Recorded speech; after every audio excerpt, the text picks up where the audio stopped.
Hey, what is going on everyone, TechRats here, and budget segment is the most competitive area on the mobile industry these days. Hundreds of phones hit the market every now and then, not much of the devices stand out, but this Mi A1 is not the phone to fade out easily, especially in the budget category. To know why, watch the full videos till the end and you will have the answer.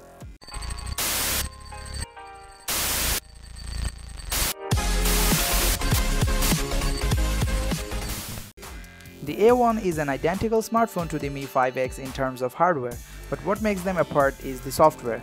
Mi 5X runs Xiaomi's latest MIUI 9, where this is the first ever Xiaomi device that does come with the vanilla Android. Xiaomi this time partnered with Google to make this possible. Well, moving to the box, you will get some basic specs informations like dual camera, pure Android, Snapdragon 625 chip, and a 5.5-inch Full HD IPS panel.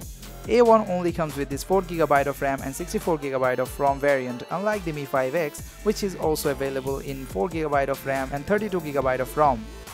Opening up the box, you will get the phone, of course. Put that aside for a while.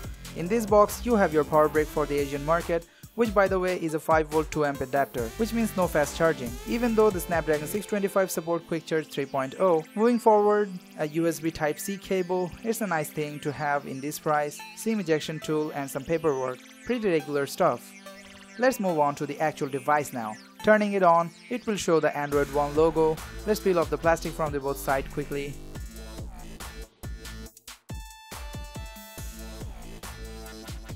Going through the setup process and we are all set. But before deep down inside, let's talk about the build and design a little. A1 sports an all-metal chassis with the antenna lines at the top and bottom. This is a whole new design compared to the Xiaomi's Redmi lineup, though it looks a lot like the OnePlus 5, especially from the back, which by the way looks like another phone having fruit logo. You know what I mean. Anyways, up the front you will get a 5MP selfie camera, sensor, earpiece and also a notification LED, followed by a 5.5-inch Full HD IPS panel protected by Gorilla Glass 3, and these three capacitive keys are backlit. The volume rocker and the power buttons are on the right. On the left you will get the SIM tray, which supports dual nano SIM, or you can use a nano SIM and a micro SD card. On the top, an IR blaster and secondary microphone. On the bottom, you will have the headphone jack with a dedicated amplifier, USB Type-C port, and a single bottom firing speaker, which by the way gets surprisingly loud. The back of the device where things get interesting. Mi A1 sporting a dual camera setup, one of which can record videos up to 4K. The configuration is same as Mi 6. I'll talk more about that in camera section. Overall, A1 is a solidly built phone. Though it falls into budget category, the in-hand feel is premium. In my opinion, the build and design wise, this is one of the most beautiful phone in this price range and makes recent device like Redmi Note 4 outdated. Talking about the display, it has got 5.5-inch 1080p IPS panel with the pixel density of 403 pixels per inch. The display have a good color reproduction with the good contrast, viewing angles are great, the panel is bright enough to see outdoor as well, and the touch latency is very minimal. Overall, a very good panel, but the brightness could have been a bit higher in my opinion. Moving towards the performance, A1 is powered by the same chip used in the Redmi Note 4, the Snapdragon 625 combined with the Adreno 506 GPU as I mentioned before, and most of the necessary sensors are present here. Snapdragon 625 may seem dated, but with the 4GB of RAM on top of stock Android, it performs amazing. You will notice no lag anywhere throughout the UI. I'm not one of them to judge a phone's performance by benchmark, but for the sake of this video, here are the scores in Geekbench 4 and AnTuTu benchmark. Decent numbers for the chip. It blows away light games like Subway Surfer out of the water. I've even played some heavy games like Asphalt 8 and Modern Combat 5 on this phone. Let's take a look at the performance for a while.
As you can see, it runs these games with no lags. In fact, A1 performs best among any other phones running Snapdragon 625 I have tested so far. It gets a bit hot at times during heavy use, which is obvious for a metal build phone. And some of you have asked me if it gets hot when cellular data is on. The answer is no. It gets a bit warm while using the cellular connection for too long, but nothing uncomfortable. Well, it's time to talk about the most important part, the dual camera setup on the back. Though Xiaomi claims to have the same camera configuration as Mi 6, they use different camera sensors. The regular wide-angle camera on the A1 has 12-megapixel Sony IMX386 sensor with the f2.2 lens, but the maker of telephoto lens is unknown. It's also a 12-megapixel 56mm f2.6 lens, close to what Apple used in iPhone 7 Plus. Whoever used a Xiaomi phone before will find this camera UI familiar, which by the way looks a lot like iOS camera app. It has HDR toggle, portrait mode and 2x button for lossless zoom with that telephoto lens.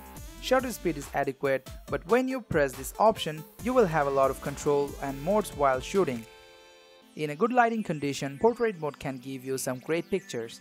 And regular photos come with great detail both in wide angle and telephoto lens, especially with HDR on. But in darker situations, things get a bit shaky. Photos are full of grain, not much details are there, but if you consider the price, almost every budget cameras give similar result in the dark. Most exciting thing about this camera to me is its capability to record 4K videos up to 30 FPS. Quality compared to the flagship phones like iPhone 7 Plus is not on par, but it's still better than the 1080p. You can also capture time-lapse and slow-motion videos. Up the front, it has a 5-megapixel camera as I mentioned before. There is nothing special about it. Image produced with this camera is just average. Here are the samples. I'll talk more about this camera in my dedicated camera review of this phone and also comparing with the another dual camera phone Huawei GR5 2017. To get that video, subscribe and also press the bell icon so that you can get notified as soon as I post the video. Well, moving on, you may have already noticed this phone is running stock Android. To me, I would choose any phones running vanilla Android over custom ROMs. Even with a mediocre chip, it runs through UI like butter. I didn't experience any hiccups during my testing for past week. It comes with Android 7.1.2 Nougat out of the box with August security patch, and Xiaomi promised to provide Android Oreo update by the end of this year. Even some flagship phones won't have Oreo at that time, I'm sure.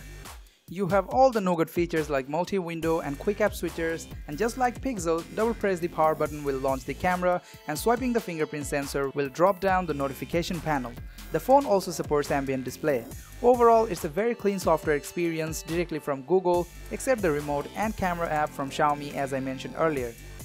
The fingerprint scanner takes half a second to unlock the phone but worked 100% of the time during my testing.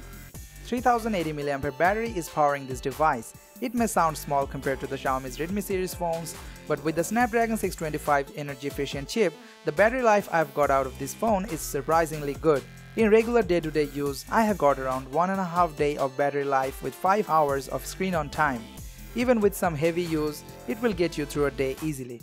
And with its 2-amp charger, it will take roughly 2 hours to be fully charged through its USB-C port.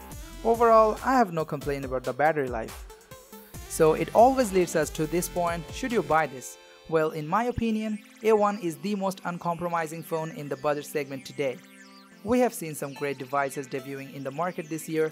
The most notable are the Redmi Note 4X and the Moto G5 Plus. As an overall package, the Mi A1 handily beats both the devices. For $275, it's a hard press to find a device that offers quite as much for the money. In Bangladesh, it gets a bit pricey though. I bought mine for 23,000 taka from a third-party seller, so if you are from Bangladesh, I will suggest you to wait till the price gets down a bit. Well, that's it for today guys. Hope you enjoyed this video. If you did, please hit the like button and subscribing to my channel would be really appreciated. And you can also share your thoughts about this device in the comment section. I read each of the comments you post. Thanks for watching. I'll see you in the next episode. Peace.